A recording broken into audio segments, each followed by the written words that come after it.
순전한 인격은 말씀을 믿고 성경의 진리만을 충실히 전하는 것만큼 중요합니다. 아니, 순전한 인격은 말씀 안에 있는 사람들에게서 반드시 나타나야 하는 증거입니다. 주님을 아는 지식은 우리를 주님처럼 고상한 인격, 순전한 인격의 소유자로 변화시키시기 때문입니다.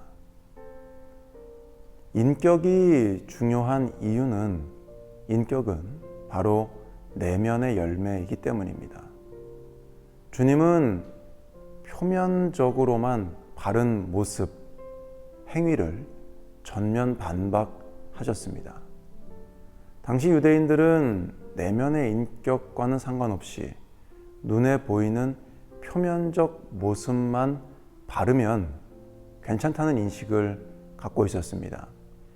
살인을 직접 저지르지 않으면 마음으로, 상상으로 사람을 죽이는 것은 괜찮다는 인식이 바로 그것이었습니다. 하지만 주님께서는 살의를 품은 그 마음 자체를 살인으로 규정하셨습니다. 마음의 은밀한 음욕을 직접적인 간음으로 규정하셨습니다. 심지어 사랑의 기준을 원수까지도 품는 것으로 끌어올리셨습니다. 주님께서는 우리의 의가 서기관과 바리새인보다 더 나아야 한다고 하셨습니다. 이것은 눈에 보이지 않는 서기관과 바리새인은 갖지 못했던 순전한 인격을 갖추어야 함을 말씀하신 것입니다. 물론 이것은 주님만 갖고 계신 온전한 인격입니다. 죄인인 우리는 결코 도달할 수 없는 인격입니다. 신학을 공부할 때 주님이 제시하신 이 높은 기준에 대해 심각하게 고민을 했었습니다. 주님 보시기에 의로운 사람이 되고 싶었고, 사람을 미워하지 않는 것, 음욕을 품는 것조차도 하지 않는 것, 원수를 사랑하는 것 같은 온전함의 기준을 충족시키기 위해 많은 애를 썼었습니다. 하지만 이것을 지키려고 하면 할수록 이것은 절대 나의 능력으로는 할 수 없는 일임을 깨닫게 되었습니다. 그것을 뼈저리게 느낀 사건이 있었습니다. 방학에 동생과 뉴욕으로 여행을 갔을 때 있었던 일입니다. 그때까지만 해도 저는 미국 사람들이 다 법을 잘 지킨다는 생각을 갖고 있었습니다. 하지만 바쁘게 움직이는 뉴욕의 사람들은 제 기대와는 다르게 횡단보도의 신호를 잘 지키지 않았습니다. 물론 잘 지킬 때도 있었지만 신호를 지키지 않고 횡단보도를 건너는 것을 별로 개의치 않았습니다. 저는 그때 뉴욕을 처음 방문한 것이었고, 동생은 이미 몇 번 방문했던 적이 있었기 때문에 그 상황을 잘 알고 있었습니다. 신호보다는 사람들의 흐름에 따라 횡단보도를 건너는 것이 일반임을 알고 있었고, 그렇게 하려고 했습니다.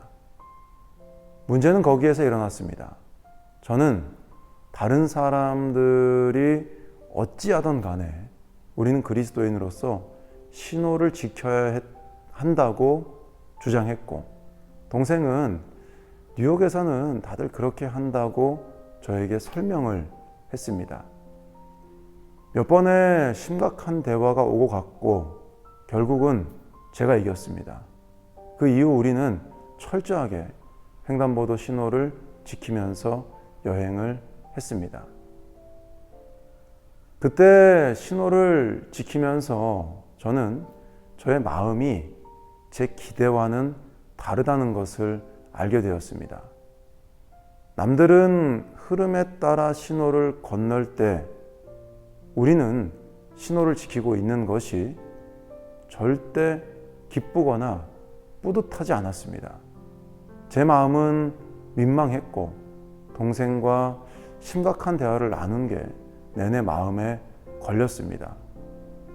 충격적인 것은 저의 내면에서는 사실 나도 횡단보도를 그들과 함께 건너고 싶어 한다는 것이었습니다. 저는 그냥 오기를 부리고 있었을 뿐이었습니다. 동생은 여행 마지막 날 호텔에서 앞으로는 절대 저와 여행을 다니지 않겠다고 했고, 그것은 그때 받았던 저의 충격의 종지부가 되었습니다. 그 사건을 통해 저는 아무리 도덕적인 삶을 살려고 해도 또 실제로 그렇게 살아도 나의 마음은 얼마든지 다를 수 있음을 깨달았습니다. 그리고 그렇게 도덕적으로 산다고 한들 원수도 아닌 마땅히 사랑해야 하는 가족에게 상처를 준다면 그 도덕적인 삶이 별 의미가 없다는 것을 또한 깨닫게 되었습니다. 누군가를 실족하게 하는 것도 결국에는 주님의 법을 어기는 것이었기 때문입니다. 다시 뉴욕에 가면 고집을 부리지 않고 흐름에 맞게 횡단보도를 건너야겠다 결단했습니다마는 안타깝게도 그런 기회는 아직까지 오지 않고 있습니다. 주님께서 제시하신 성경적 온전함의 기준을 우리의 능력으로 이루기에는 너무나 복잡하고 어려운 상황들이 많습니다. 우리의 능력으로는 절대 주님의 기준을 이룰 수 없습니다. 하지만 그럼에도 불구하고 우리는 포기해서는 안 됩니다. 주님의 인격을 끊임없이 추구해야 하고 소망해야 합니다. 내면의 순전함을 신경 쓰지 않으면 우리의 인격은 부패한 상태 그대로 남아있게 되기 때문입니다.